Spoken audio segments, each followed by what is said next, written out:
ॐ सहना भवतु सहनौ भुनक्तु सह वीर्यङ्करवावहै तेजस्विनावधीतमस्तु मा विद्विषावहै ॐ शान्ति शान्ति शान्तिः अखण्डमण्डलाकारम् व्याप्तं येन चराचरं तत्पदं दर्शितं येन तस्मै श्रीगुरवे नमः। अज्ञानतिमिरान्धस्य ज्ञानाञ्जनशलाकया चक्षुरुन्मीलितं येन तस्मै श्रीगुरवे नमः। गुरुर्ब्रह्मा गुरुर्विष्णु गुरुर्देवो महेश्वरः गुरुरेव परं ब्रह्मा तस्मै श्रीगुरवे नमः। Hari Om. Today we will be starting with the qualifications, the fourfold qualifications there. We have seen Viveka and Vairagya, sense of power of discrimination and this sense of dispassion, detachment. So we'll go to the Shat Sampatti, the third and the fourth being Mumukshutva. This is the fourfold qualification, or rather what is required for the student of Vedanta, one who is an adhikar, qualified for the teachings. So Shat Sampatti and Mumukshutva. This is in my book, page number 102. The two other necessary qualifications are the sixfold qualities of the mind and intellect, called Shat Sampatti, and a burning desire, yearning to become perfect and powerful, known as Mumukshutva. The first among the six qualities of mind and intellect equipment is the calmness of mind, Shama. It is the nature of the mind to entertain thoughts, and if it has nothing better to do, it will dwell upon the objects of the world.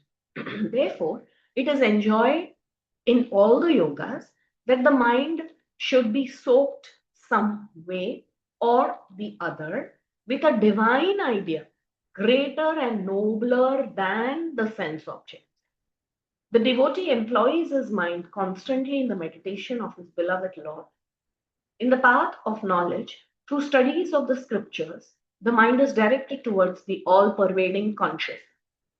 The more we withdraw the mind from its revelings in the field of finite objects, the more will it become equanimous, peaceful, and serene, and this condition of calmness of mind is termed as Sham. So this is somehow bringing the mind, to focus on something nobler, higher. It is the nature of the mind to run after objects that it already knows. See, it works from memory. It is not going to go to something new. That's why we say learning is important. When you're learning, you are hearing something new. And when you're learning, it better be that you are learning something that is useful to you, that is something that has got to do with the truth. And in terms of the spiritual seeker, let it be more and more of his feed spirituality and how to evolve, then only the mind is occupied. Otherwise, it goes back to things that it knows. Keep revealing what it knows already. So, best way to do is apply it somewhere. Don't go to memory back and keep on repeating the experiences that you have had before. A lesson learned, keep the lesson in mind, forget the event, and go back. Bring it back to the present moment.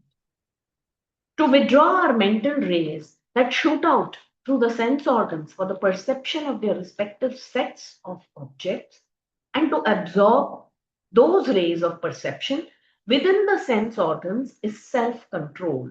That is Dhamma. Dhamma is the control of the sense organs, while Kshama is the condition of alertness of mind. So, what we say, the mind, which is to be controlled, means what? Alert. When the mind is setting out and going into repeated, trying to get repeated experiences, replaying them, relaying the old thing, you should be alert enough and catch hold. If it is working in a mechanical fashion, if you are responding to stimulus in the same way that you would do, and you have always done from it, the mind should be alert to catch hold. No, this is not the way I'm going to respond. That is called Shama. And to see that the sense organs do not want to go on repeating and catching those objects only, that is of its interest, is also control of actually it's control of mind only. When the tongue goes out, because you've seen some food, just seeing that will not you won't get tempted seeing the food. Sometimes it happens. Huh? People are watching some magazine in which something is there, and it's a play. Just see. Then the tongue also starts watering, and then you say, "I want to have." So the mind has to control these senses from going to its sense objects. That is Dhamma. When one has gained a degree of proficiency in Shama and Dhamma, the third quality, self-withdrawal, Uparati, automatically takes place, where the seeker's mental condition is such that his mind no longer gets affected by any disturbance created by external objects, and at a moment's notice, it settles down to contemplation. This is Uparati, withdrawal of the mind. When Shama and Dhamma are practiced deliberately, Uparati easily comes. Even on the material plane, we find these qualifications are essential for a person who wants to succeed in his activities. In a successful businessman too, we observe a certain amount of self-control within as well as without, and also the mind's withdrawal from its wanderings, at least while he is at his desk. Of course, the comparison of these qualities with the qualities exhibited by the materialist or the money hunter is not fair, because a seeker needs subtlety several times more than the materialist. Yet, to a large extent, we can appreciate and understand these qualifications within ourselves when we watch out for them and experience them as available in our workaday world. We must be able to understand and appreciate these qualities that is already there within. Acknowledge it. Only then will it grow. The fourth psychological qualification in a man of true spiritual stamina is known as forbearance, titiksha, which is the faculty of the mind to silently suffer the little pinpricks of life in the world outside and to meet with magnanimous patience the obstacles within. When the intellect is fully convinced of its spiritual values of life, of the sacredness of its spiritual goal, thereafter, in trying to gain it, the mind smilingly faces all difficulties and obstacles. This capacity of the mind to accommodate cheerfully all its vicissitudes and patiently ignore any obstacle that might come its way is forbearance. This kind of cheerfully waiting. Magnanimous patience is what Gurudev has said. Capacity to accommodate cheerfully all the vicissitudes, whatever that comes is thrown, especially when there is an obstacle, only we are patient for tested, isn't it? And ignore them. Okay, they are there now. What has to be done? Wait for the time to come when you need to act. When you need to get up and act. The healthy attempt at a clear intellectual appreciation of the secret depths of the significances underlying the words of the scripture and the teacher is faith, Shraddha. An honest and sincere effort on the part of the readers and students is absolutely necessary if the words indicating the truth are to be correctly interpreted, understood, and efficiently made use of. So Shraddha is very important. We must trust the process, trust the scriptures, trust the teacher. The sixth qualification is a state of poise and tranquility that the mind gains when it is trained sufficiently to revel continuously in the concept of the perfect ideal, at once universal and omnipotent, samadha. Today, it is also understood as indifference towards both good and bad, especially towards insults and failures, threats and despair. It is wrongly believed as the mental attitude of an individual who has completely hardened himself and has grown to be insensible to the lashes of failure and the arrows of insults. Samadha is a state of mental equilibrium which comes to one when intellectually one has unshakable foundations in convictions and one's mind soars to the highest pinnacles of greater visions and direct experience divine. So this indifference to the world, indifference to the situations, threats, despair is a very good quality. It is, as Gurudev says, should not be mistaken for someone who's become hard, like a stone. So nothing matters to him. That is not the case. He's very sensitive, very gentle, and very receptive of his neighborhood, his his world, people around him. But yet, he's very controlled. There is a mental attitude. And he has not lost his mental equilibrium in spite of failures or in spite of people insulting him or the temporary downfall that he has had. Some people, they have a bitter experience. Then how they harden in their heart, and they resolve from now on, I'm not going to believe in anyone, I'm not going to do this. It's not that kind. Oh, so this is there. Somebody has insulted, and at that time he cannot answer back.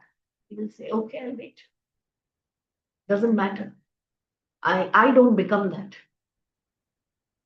That kind of an attitude is a lovely attitude. These are the mental values in life which should be cultivated by a healthy personality with the irresistible evolutionary urge of a spiritual seeker. Irresistible evolutionary urge of a spiritual seeker. This is moksha. One should be earnest in seeking this knowledge. Huh? Even in the material world, an individual's successes in life can be increased only by developing these qualities in himself. So you see, even in the material world, this helps, but definitely it is required in the spiritual. So now we go on to chapter 7. Matter sheets wield the spirit.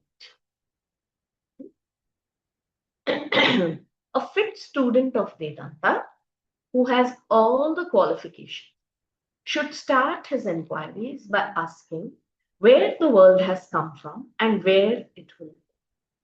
Once we understand the outer world, our inquiry shall be about our body and the sense organs. Step by step, from the outer world, the seeker slowly comes to the center within himself. To a man born blind, there is no form. To a deaf man, it would appear that the cannon is only fuming and not roaring.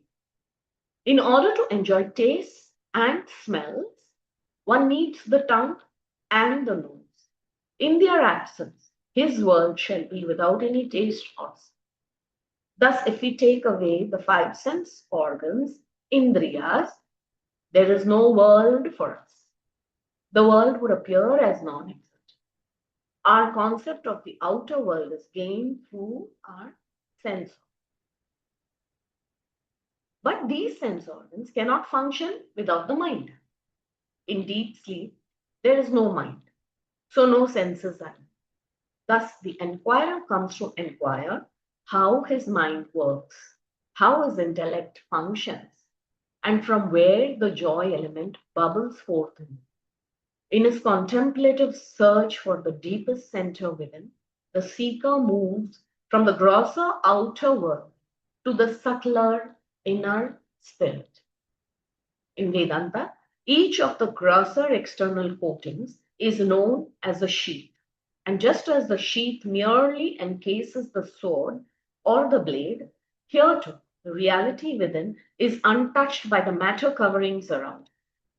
Our body forms the grossest encumbrance, the food sheath, and the slightly subtler than it is the prana or the vital air sheath. Subtler still is the mental sheath. Still more subtler than the mind is the intellectual sheath. And subtler still is the bliss sheath, the seat of all joy in us. There are thus five distinct sheaths known as Panchakosha. And then there is the diagram given. Just go through. Now we begin to understand the food sheath, Annamaya Kosha.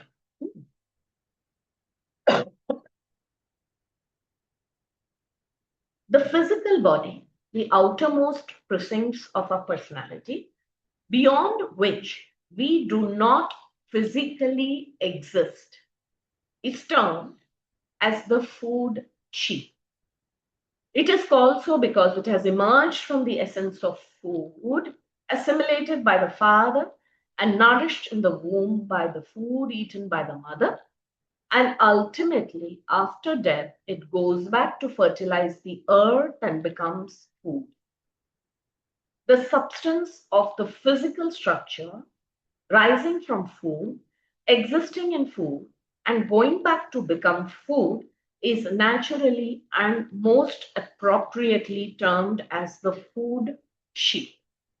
The food sheath consists of the five organs of perception, which is the Jnanendriyas, and the five organs of action, which is Karmendriyas. The five organs of perception are the eyes, the ears, the nose, the tongue, and the skin. The organs of action are speech, hands, feet, the genital organ, and the organ of evacuation. All of this makeup comprises of the Annamaya Kosha, the food sheath. Now we go on to the vital air sheath. The five physiological functions described by the biologists represent the vital air sheath. These activities, which support the body, take place as a result of the air that we breathe in. Hence, it is termed as the vital air sheath. Five pranas comprising this sheath are prana, the faculty of perception, It controls the perceptions of the fivefold stimuli received from the outer world of objects through the five sense organs. Then apana, the faculty of excretion.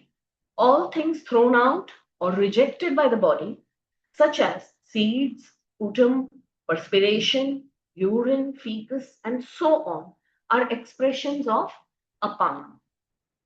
Saman, the faculty of digestion. Digest the food received in the stomach. Dhyan, the faculty of circulation, is the power by which the digested food is properly conveyed to the various limbs of the body by the bloodstream. Udan, the faculty of thinking, is the capacity in an individual to raise his thoughts from their present level so as to conceive a possibility of or appreciate a new principle or idea. Udana is the capacity for self-education.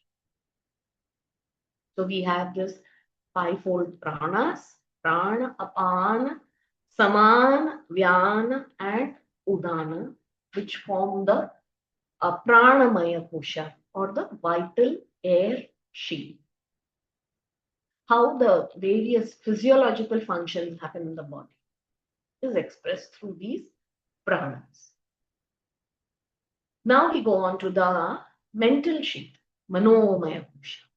The mind regulates and orders the vital air sheath. For example, when the mind is upset due to some shock, functions of pranas and body are affected. A detailed study of the mind and intellect is given below. The intellectual sheath. The intellect controls the mental sheath. A comparative study of the mind and intellect gives a clear idea of what exactly are the mind and intellect. They have been differentiated below in 5 ways. These multiple differentiations serve to give us a clear and comprehensive picture of the exact significance of the two terms and the basic differences between them. Okay, so significance of the two terms, which is the manas, mana and buddhi. Both are flow of thoughts. But how are they distinct is what we will understand. The mind is that which receives the external stimuli through sense organs and communicates the responses to the organs of action. Though the stimuli received through the 5 sense organs are distinct and different from one another, an integrated experience of them all is brought about by a single entity which receives them, and that is known as the mind. The intellect is the judging capacity, the discriminating and discerning faculty, which examines and judges the stimuli received by the mind and communicates to the mind its decision on the type of responses to be executed. The mind is like a receiving and dispatching clerk who mechanically receives the office mail and dispatches as per the instructions of the officer in charge. The intellect may therefore be compared to the officer sitting in judgment over the disposal of papers received from his clerk and directing him as to the type of action to be taken. The mechanism of the mind and intellect and their functions are better understood with the help of an illustration. When an individual steps on a glowing cigarette, he quickly removes his foot. But before he does so, a series of reactions take place. As soon as a man's foot comes in contact with the fire, the skin carries the stimulus of heat to the mind, which in turn puts it up before the intellect for determining the type of reaction necessary. The intellect, with the help of the experience and knowledge gained by it in the past, orders the mind which in turn communicates the order to the muscles of the body to move the foot away, since the object contacted is dangerous to the welfare of the individual. Of course, all of this is happening in a jiffy. No? What happens is, since the mind has also learned this lesson from maybe from a previous experience, then the memory itself sends them. We think, oh, there's so many steps, but it happens within a second. So quick, the working of the mind. But the illustration just shows us how the mind is one which is taking these stimulus from the outside world and informing the intellect, and the intellect decides what is to be done. The intellect has to be sharp enough to decide and take a decision there, the right decision for the individual. Again, the mind is a continuous flow of thoughts. If each thought is likened to a bucket of water, then the mind may be compared to the river, which is a constant flow of water.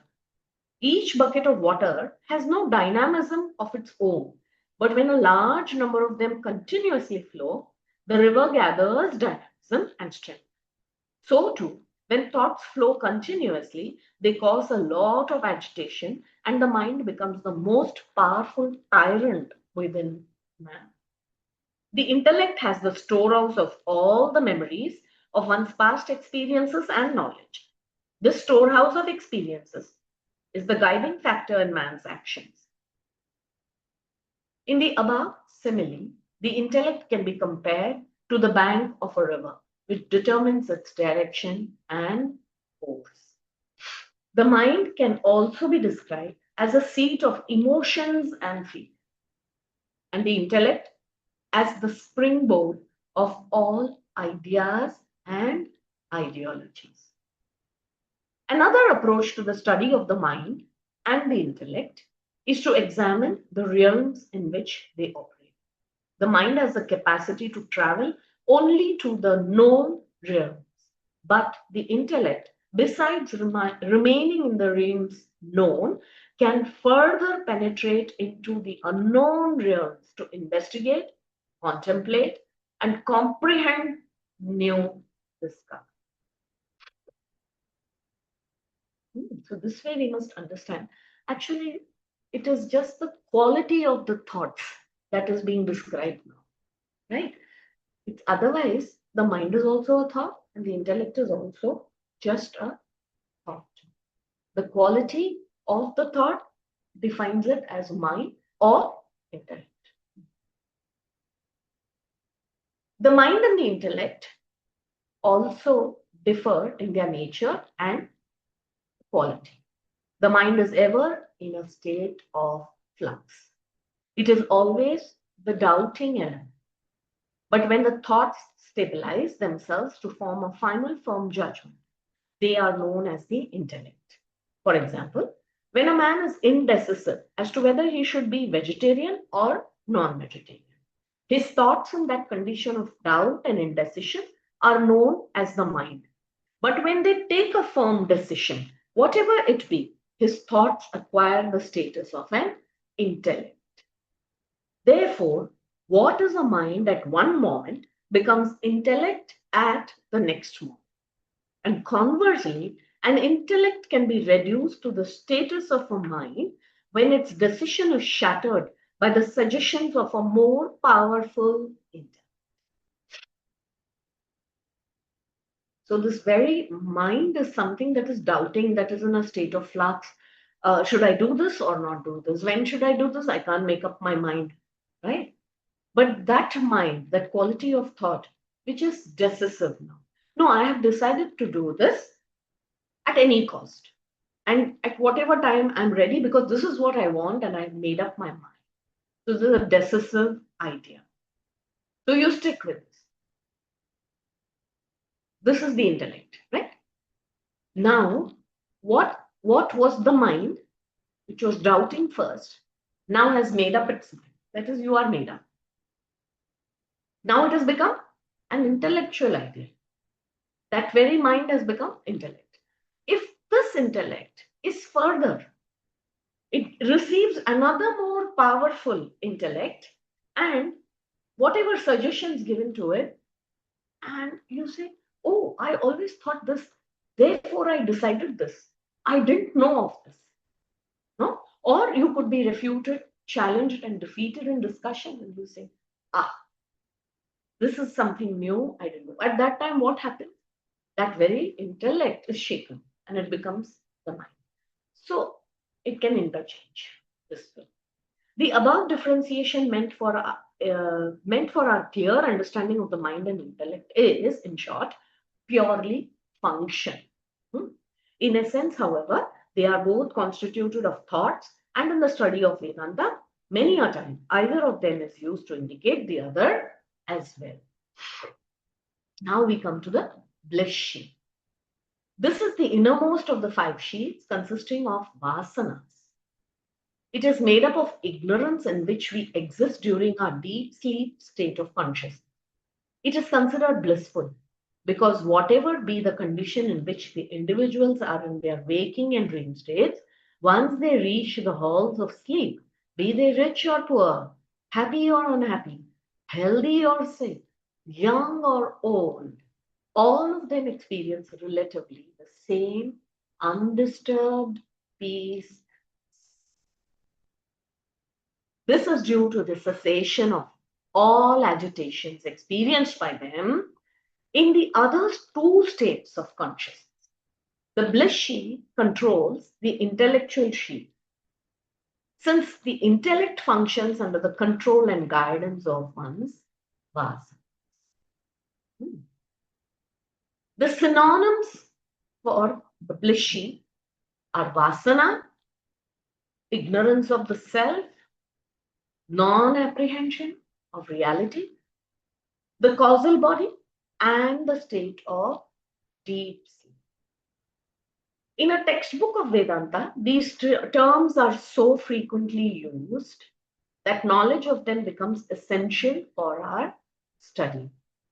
Although these are in their essence the same, each one is used to indicate a particular aspect of the same thing in its particular context.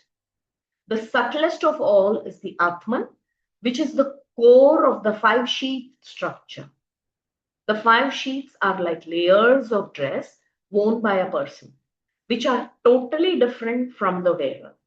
So too, the Atman is distinct and separate from the five matter layers. The vital air sheath is said to be within the food sheath, the mental sheath within the vital air sheath, and so on. And the Atman is the innermost. This may give us an idea that the Atman is something very minute, located inside the matter layers, which is contrary to the declaration of the Upanishads, where it is described as all-pervading. Therefore, the term within has to be understood in the philosophical context in which it is used. When a sheath is said to be interior to another, it only indicates that the inner one is subtler than the outer.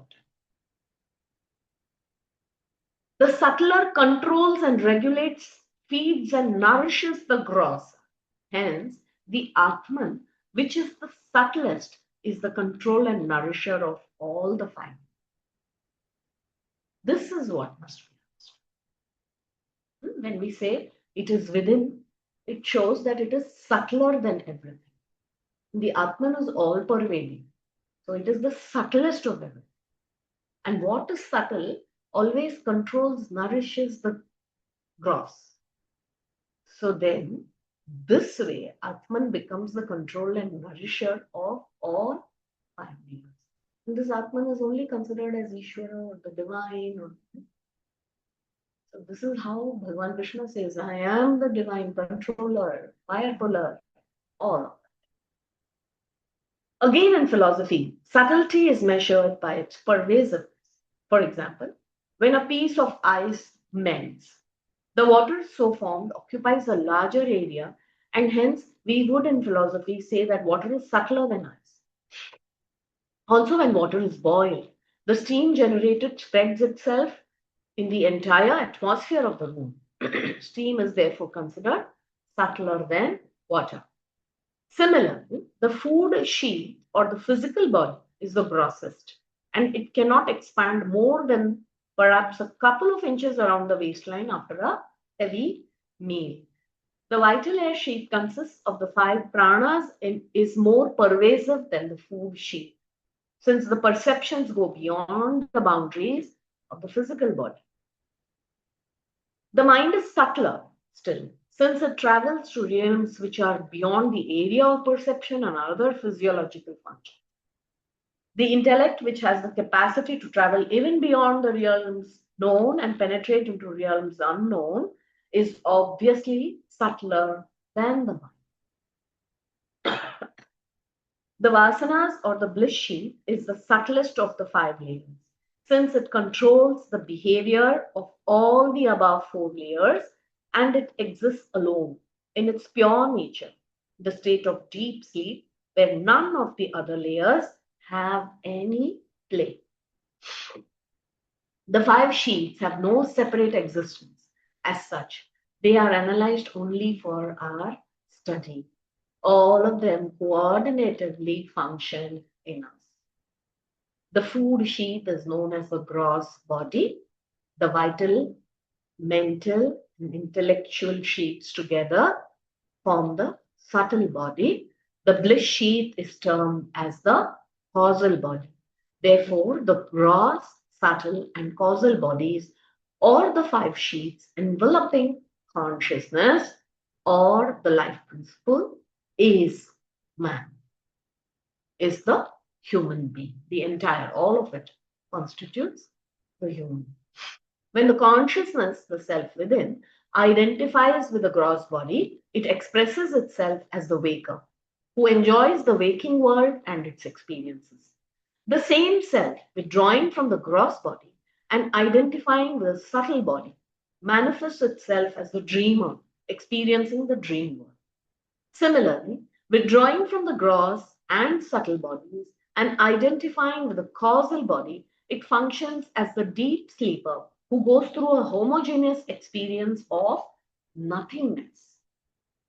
The phenomenon is like an individual being called the father by his children, the officer by his subordinates in the office, and the tennis player on the tennis court. Though, in fact, these are only different names given to one and the same person, without whom none of these manifestations are possible.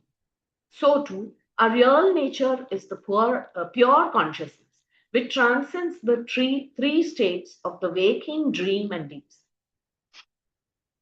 It is because of the identification of the self with the matter layers that the sorrows pertaining to the latter get superimposed upon the pure self. So it is the same person playing those different roles. So our true nature also is pure consciousness at any given point of time. And it transcends these three states. But what happens is our identification with our body, we say the Annamaya Kosha, our attachment to our own emotions, feelings, and thoughts. It is we identify it as though it is ours. My emotions, my thinking, right? That what happens is the qualities and the feelings of that particular kosha get superimposed on us. That's what happens. Consider, for example, a tin containing an assortment of chocolates of different types, shapes, and colors, preserved in wrappers. A child in its ignorance chews the chocolate along with the silver wrapping paper. No doubt it enjoys the sweetness, but the enjoyment is followed by tummy pains caused by the silver paper swallowed. So too, the Atman is bliss absolute, existing within the five layers of matter, but labeled as Brahmin, non-Brahmin, Indian, European, and so on in the world. We, the children of ignorance, try to enjoy the bliss along with the matter layers. No doubt, flickers of joy are experienced, but they are followed by sorrow and bitterness. Therefore, to experience the bliss absolute, we will have to analyze and discard the 5 layers of matter and apprehend the self as different from the waker, dreamer, and deep sleep. This discrimination of the 5 superimposed layers of personality and to arrive at the recognition of one's own pure self is termed as Panchakosha Vivek. The 5 koshas can also be classified under 3 categories as the gross, subtle, and causal bodies, which are the 3 vehicles in and through which the self functions. Sthula, gross, Sukshma, subtle body, and Karana Sharira is the causal body. The world of objects, beings, and happenings around man is not under his control. Disagreeable and painful events are bound to reach time and again. But man alone has the capacity to control and regulate his reactions to such events and avoid getting affected by them in order to intelligently respond to them and gain happy experiences. He should know the equipments with which he has to face the incessant challenges of the world. Hence, analysis and study of the koshas become essential for intelligent and holistic living.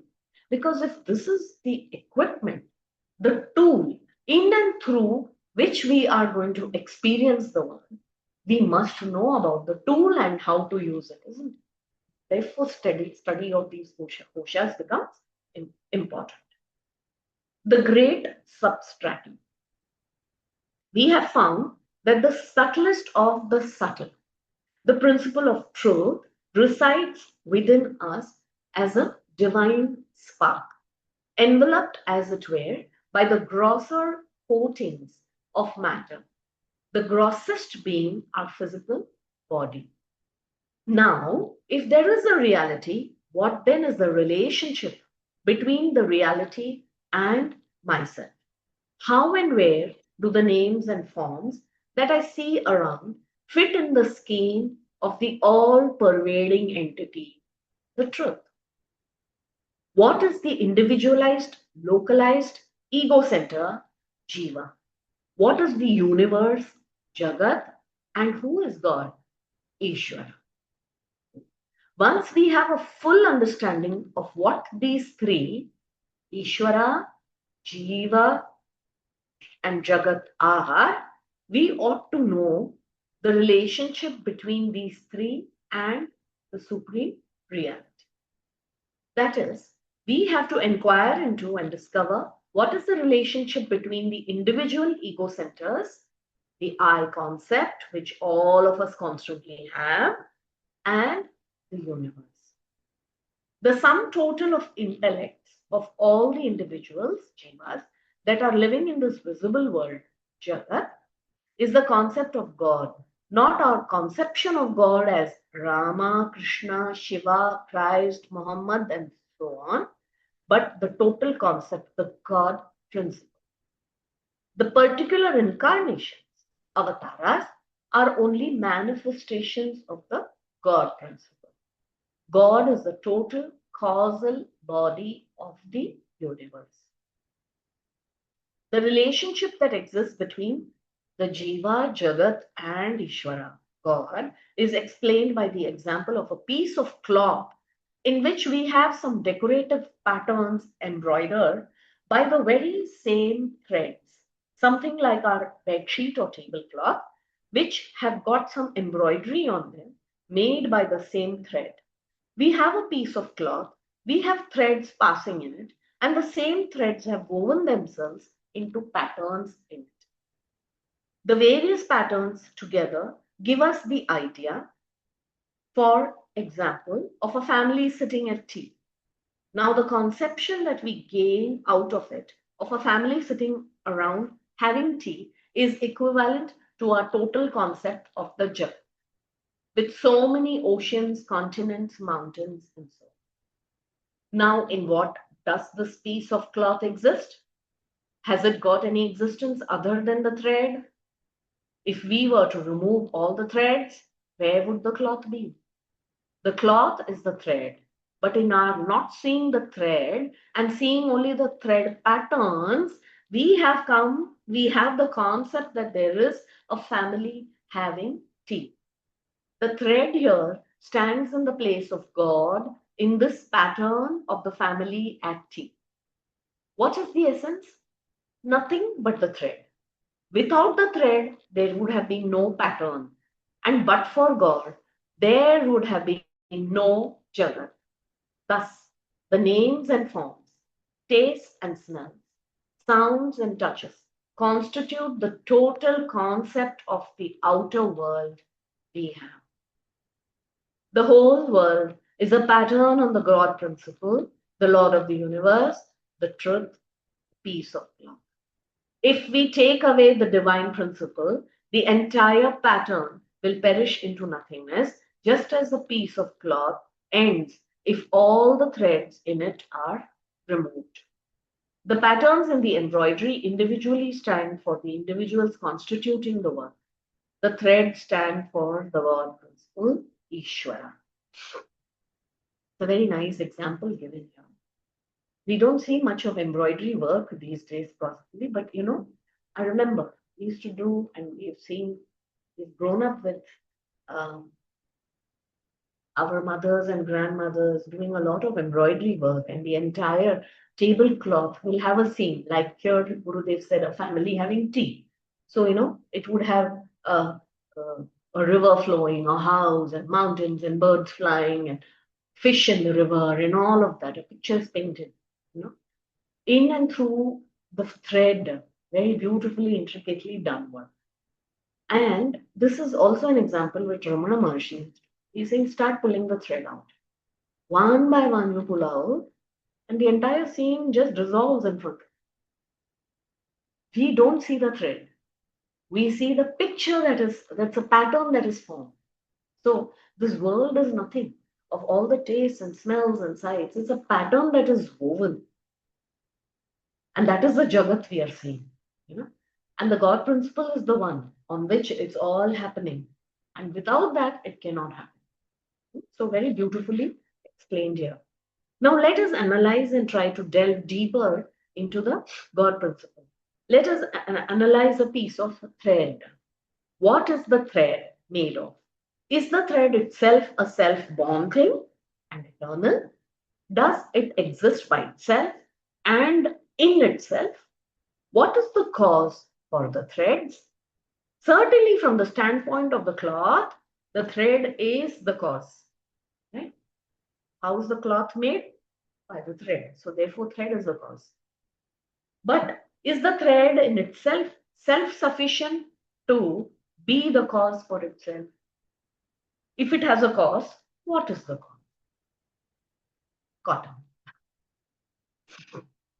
But for the cotton, the thread would not have been there. And but for the thread, there would have been neither the cloth nor the patterns woven up. In cotton, all the three came. And into the cotton, back again, they all must go when they dephase and disappear. We always strive only to have an objective understanding and not a subjective realization of the truth. The relationship between the individual ego and God is the relationship between the pattern and the thread. God is the immediate transformation of the permanent truth, and the next transformation is man. From truth, a step down, an immediate modification is called the God principle. And the modification of God principle is man. Now we have understood that God is man in the sense that the pattern is nothing but the thread. In Vedanta, the all-pervading supreme reality has not in itself gone into any modification. The cotton is ever cotton.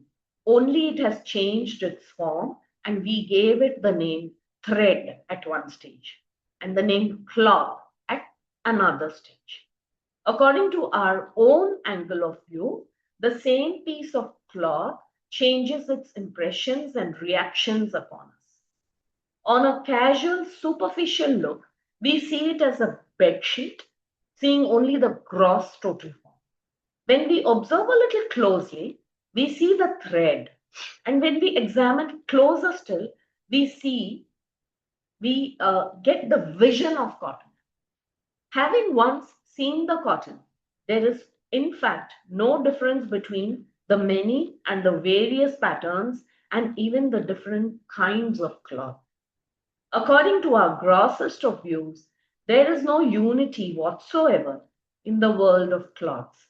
But when we start seeing the threads, our plurality is much reduced, and again our vision becomes one homogeneous whole when we see that it is all cotton. Now think Gurudev's way, no, of drawing our attention. Think. We go on to the intelligent, conscious principle. Our scientific knowledge has progressed along with the improvement and refinement of the instrument employed in scientific investigation. Thus, the great reflecting telescope on Palomar Mountain has given us more knowledge in the field of astronomy than the puny telescope of Galileo. So also the modern electron microscopes tell us more about the biological aspects of the universe than the 19th century microscope. As the history of scientific progress has shown, its knowledge is forever instrument conditioned, which is Karana Tantra. Whether these instruments be our unaided senses or more refined mechanical or electronic devices.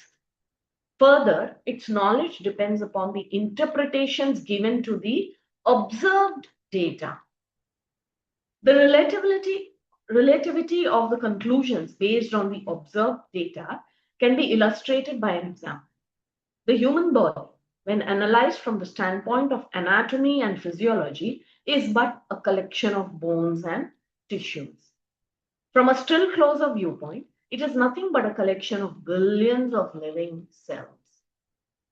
From the viewpoint of biochemistry, these living cells are only particular combinations of giant molecules. For an atomic physicist, these molecules are but atoms of the 92 different elements. For the nuclear physicist, atoms are nothing but protons, electrons, and neutrons, or still further, packets of pure condensed energy. Thus, a solid-looking corporeal body of a man, which our senses perceive, is nothing but energy, a most ethereal thing, akin to light, from another viewpoint. All the scientists are telling the truth from their own narrow viewpoints, but none can claim a greater reality for his own standpoint. Each is conditioned by his level of investigation and his instruments. It is because of this very same reason that the ancient sages of India turned their attention into the human personality to understand the mystery of the cosmos. Even here, the occult knowledge acquired with the help of the higher faculties of the mind is again instrument and condition, and so useless for knowing the truth. So, after discovering that the mind is a flowing stream of thoughts, the rishis tried to transcend it by halting thoughts through elimination of their sources, that is, the vasanas, thus arriving at a knowledge that is instrument free or non mediate. This immediate knowledge, if at all, can be called by that term, is uninterrupted, undistorted by any medium. Hence, it alone can reveal the real, the truth. Here, knowing is the being one with the object of the knowledge and not a function. Here, knowledge is the very subject, and so not dependent upon any other object, Vastu Tantra, and not instrument dependent, Karana Tantra, as in the case of the empirical sciences. So when you sublimate and eliminate all the vasanas that hold, because in and through the vasanas and the mind, the intellect which has accumulated lot of knowledge of Vedanta, but it's still filled with vasanas, and we have not done anything about eliminating the vasanas. Such a person may be a great orator in Vedanta study. It's more bookish. The uh, the knowledge has not entered. He has not become that. The being has not happened. Hmm. So the Karana Tantra and Vastu Tantra always keep playing. Whereas the one who has sublimated or completely eliminated the source of all of this thinking, he is not interested in killing the mind, but he's gone to the vasanas and that doesn't come in the way. So his knowledge is direct. It's not through another instrument. So the nature of reality is not experienced by us, and therefore we in its place recognize the world of names and forms, of cross purposes, of negative tendencies, of sorrows and mortality. When the truth is known, the perceived world of plurality itself is reassessed and experienced as nothing but the infinite consciousness. However, it is true that the theory of Vedanta accepts a relative reality to the world of form in as much as although it is unreal from the standpoint of the supreme. Yet, it has a temporary reality as long as the experiencer, the limited ego, recognizes it as the dream, meaning it is neither real nor totally unreal. There should be a reality that exists behind the world of objects. Or else, instead of our present experiences as the pot is, the chair is, the table is, we should have had an experience of the pot exists not, chair exists not, and the table exists not. The existence of things is experienced by all, since the cause from which every object has emerged out is an existent being. Thus, philosophy of Vedanta directly brings home to the students that all the things in the world have arisen from the reality, which is the nature of pure existence. Continuing this logical inquiry, they had arrived at other, more sublime conclusions. When the common experience that the pot is, or the table is, or the chair is analyzed, we find that the experience of the pot is comes to us when we are conscious of the existence of it. Similarly, the experience of the table is becomes ours only when we are conscious of existence of the table. That is to say, the existence of a thing is recognized only when consciousness illumines. If I'm not conscious of the existence of my pair of horns, it means the horns are existent in me. So, whether a thing exists or not, it can be experienced only when we are conscious of the existence or when we are conscious of its non-existence. Both. In the light of the above, if everybody's common experience that the world exists is analyzed, we shall find that our assertion is because we are conscious of the existence of the world. Thus, just as the pot has no existence apart from the mud, its material cause, so too the world has no existence apart from the supreme existence, Satta, and the supreme consciousness, Spurana. Hence, the science of Vedanta declares that the world is the effect of existence consciousness. Satta Purana Karya. In the cause-effect relationship, for the conversion of the cause into effect, three things are unavoidable. The raw material, which is the material cause for the finished product, technically known in the Shastra as samavayi karana, and the machinery necessary for it, guided by an intelligent, efficient cause called nimitta karana. The mud is the samavayi karana, which is known in the Vedanta Shastra as upadana karana. And the pot maker at his wheel, the efficient cause and his instruments are known as the instrumental cause, nimitta karana. Here we know that the mud and the wheel alone cannot make a pot unless there is an efficient cause, an intelligent man who wants this manifestation to be produced.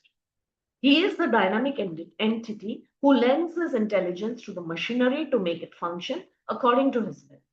In the creation of the world, this intelligence is Ishwar. Since we experience the world as existent and dynamic, full of joy and intelligence, the cause should necessarily be an intelligent, dynamic, conscious principle. Isn't it? This, kindly go through, read it again, and if any doubt in any of this, you may write, you may ask me. Because this is going into how creation only has begun, how we need these three. We are talking of it as though different forms and aspects, just for our own understanding. From the absolute standpoint, there is only the divine, nothing else. It is like waves arising in the ocean. Waves look different, they are appearing, huh? But it is basically water alone. Whether it is the ocean considers itself different from the wave considers itself from the ocean, they all seem like they are different from each other. But the wave is water, ocean is also water alone. So even if you get one drop of ocean water and taste it, you know it is salty. You don't have to drink the entire, isn't it? So it's like that. It is all pervading. This water alone makes up for the entire ocean and the waves. This is the idea between the Advaita, in the Advaita Vedanta philosophy, that consciousness pervades and everything occurs, appears, and disappears in it. So further, mind and divine mind, we shall, take a look at this in the next class. We shall conclude here for the day today. Om Purnamadah Purnamidam Purnat Purnamudachyate Purnasya Purnamadaya Purnameva Vashishyate. Om Shanti Shanti Shanti.